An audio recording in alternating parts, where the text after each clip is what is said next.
užmačiau čia vieną būdą, kaip užmigti per 5 minutės, kai negali užmigti visiškai. Vat būna, guli, ir niekaip neina tas miegas. Tai šitas būdas tikrai yra veikiantis, esu išbandžius.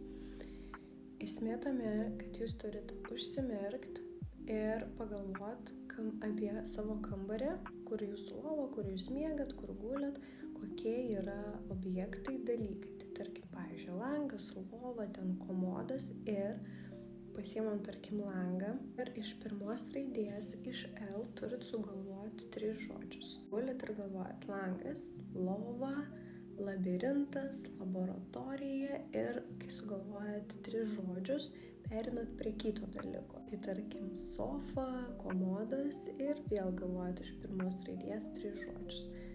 Prisiekiu, kad 99% iki 3 dalyko jūs nedaisit jau miegosit. Tai jeigu išbandysite, parašykite komentaruose, kaip sekėsi.